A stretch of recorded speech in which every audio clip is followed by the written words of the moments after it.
রাজধানীর রামনগরস্থিত বাণী বিদ্যাপীঠ দ্বাদশ শ্রেণী বালিকা বিদ্যালয়ের বার্ষিক পুরস্কার বিতরণী অনুষ্ঠান হয়েছে।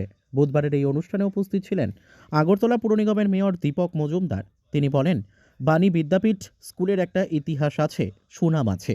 স্কুলের উন্নয়নের জন্য যা যা করণীয় সরকার করছে। রবীন্দ্রসঙ্গীতের মধ্য দিয়ে অনুষ্ঠানের সূচনা হয়। সফল ছাত্রীদের হাতে তুলে দেওয়া হয় পুরস্কার। অনুষ্ঠান ঘিরে স্কুলের ছাত্রীদের মধ্যে উৎসাহ ছিল চোখে পড়ার মতো। তবে স্কুলের ভেতরের অংশ খুবই অপরিচ্ছন্ন দেখা যায়। মাঠের মধ্যে ঘাস জঙ্গল, পরিষ্কার করার নাম গন্ধ নেই। আগাছায় ছেয়ে আছে চারিদিক।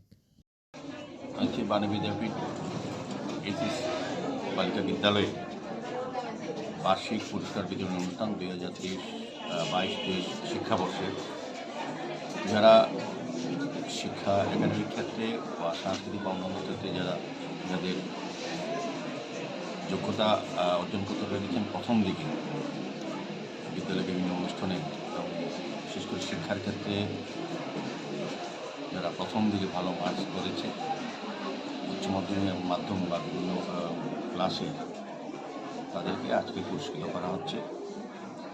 এমনিতে বাণী বিদ্যাপীঠ বালিকা বিদ্যালয়ে একটা সুনাম আছে, দীর্ঘ ইতিহাস আছে, ঐতিহ্যপূর্ণ বিদ্যালয়। এই বিদ্যালয়ের শিক্ষার পঠন পাঠন যারা এখানে আমাদের সঙ্গে যিনি প্রধান শিক্ষিকা আছেন, সরকারি সদস্য বা এসএসসি চেয়ারম্যান বা মেম্বার আছেন, আমরা সবাই মিলে চেষ্টা করি যে বিদ্যালয়ের সুনাম যাতে অক্ষম থাকে এবং বৃদ্ধি করা যায়।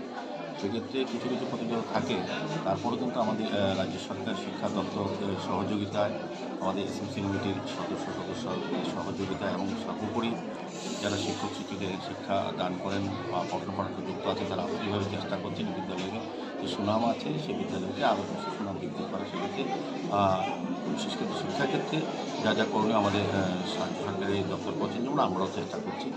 তো এই বিদ্যালয় থেকে অনেক কৃতি সন্তান রাজ্যে, শহরে, রাজ্যে এবং দেশে এবং বিদেশেও কর্মরত আছে, যা যা জায়গায় তারা প্রতিষ্ঠিত, এমন অনেক ক্রীড়াবিদ যারা এখান থেকে আমাদের বিদ্যালয়ে জাতীয় স্তরে আন্তর্জাতিক স্তরে এবং তো তারা প্রতিযোগিতায় অংশগ্রহণ করেছে, আমাদের রাজ্যের হয়ে সুনাম নিয়ে এসছে। কাজে সার্বিক বলবো বিদ্যালয়ের শিক্ষার সঙ্গে সঙ্গে আনুষঙ্গিক যে বিষয়গুলি আছে সেগুলি কিন্তু আমাদের বিদ্যালয়ের ছাত্রীরা অনেকটা এগিয়ে আছে। এবং বিশেষ করে আজকের একটা এই দিনে আমাদের এখানে বিদ্যালয়ে যারা শিক্ষক শিক্ষিকারা কর্মরত ছিলেন, তারা অবসর নেওয়ার পর বিদ্যালয়ের কতটা এত সুন্দরভাবে চিন্তা করেছেন বিদ্যালয়ের ছাত্রীদের জন্য তাদের স্কলারশিপের ব্যবস্থা। অনেকেই এখানে বিভিন্ন আজকে স্কলারশিপ দেওয়া হবে 7টি বিভাগের মধ্যে প্রায় এখানে দেওয়া হচ্ছে।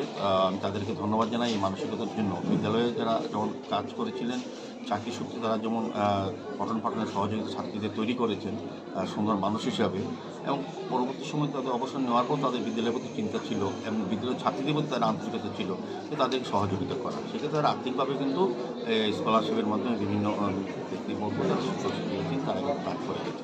তাদেরকে ধন্যবাদ জানাই।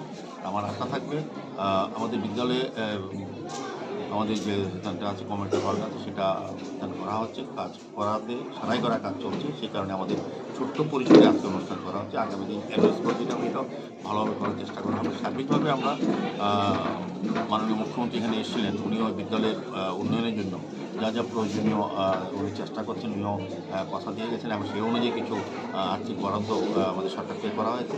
আগামী দিনে আমাদের কিছু বিদ্যালয়ের শিক্ষক স্বল্পতা আছে, শিক্ষা বা পঠন পাঠন ক্ষেত্রে কিছু অসুবিধা আছে, সেগুলো আমাদের রাজ্য সরকারি গোচরে আমরা নিয়েছি, শিক্ষা দপ্তরের গোচরে নিয়েছি।